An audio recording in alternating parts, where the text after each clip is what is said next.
National Report Court is back in session. Today's case, a very timely one. One Jewish student at Columbia University is suing the institution, alleging Columbia is failing to provide a safe environment for its students. The student is also seeking an emergency injunction requiring Columbia to enforce its code of conduct and provide an education free from harassment and discrimination, and also allow the student and the peers to safely complete the semester in person. We're taking up the case for National Report Court today with Eric Schwartzreich. He's a criminal defense attorney. Bill Bach is joining us, also an attorney. We appreciate you both being on. I thank you for that. We'll dive into this lawsuit specifically here, which states, quote, this extreme element is not just expressing dissent. They have and are continuing to commit acts of violence. They are intimidating and harassing Jewish students and faculty members. They are inciting demonstrators to engage in hate speech and also commit acts of violence, which has been taking place, and they have been even called for terrorist attacks against the United States and the state of Israel. Eric, walk us through the case. Is this free speech or discrimination? You know, if you want to live to see tomorrow, you have to live to hear today, to hear the past. And what we're hearing here is not free speech.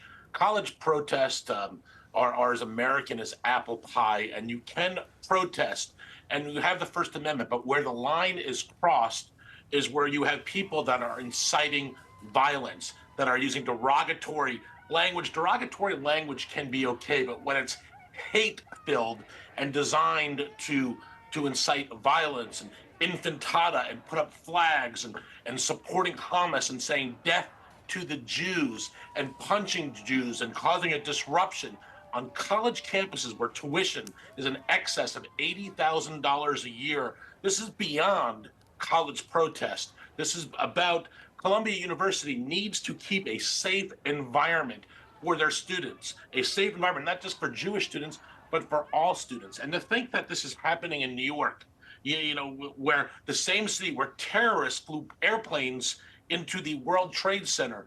Free speech is, these are not, some of these students are not engaging in free speech. They're engaging in supporting terrorists. Terrorists that want to take down Jews and terrorists that want to take down America. And that clearly violates code of conduct, right, Bill? And so when a student does that and is able to do so and remain, at least until this evening or morning when the encampments had been pitched and the tents were there, you've got Jewish students who feel unsafe to access places that they pay for on campus, or actually go to in-person learning that they have paid for in their tuition here. So what are the damages, and will we see some sort of refund for these students?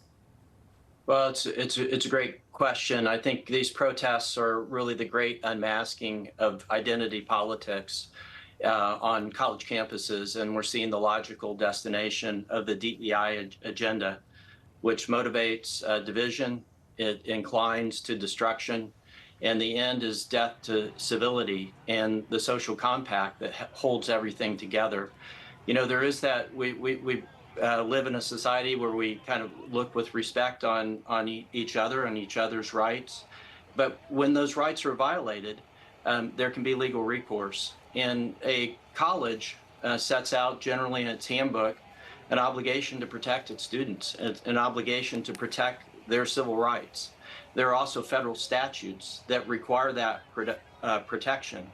And I'd like to just really call out the courageousness of this Jewish whistleblower who brought this lawsuit, a student on the campus of Columbia University with great courage. Unfortunately, courage is in short supply, it appears, in campus administrations. But this plaintiff is tremendously courageous in doing exactly the right thing and seeking their rights and the rights for others. And to your point about damages, yes, I think that the universities can be liable for damages. All right, a little bit of a different National Report Court case today, of course. Unique perspective shared by both attorneys. If you could both just stand by, we wanted to bring now in Mehek Cook, just expand the conversation. She's been listening in. Mehek, what stands out to you here about this lawsuit that we've seen?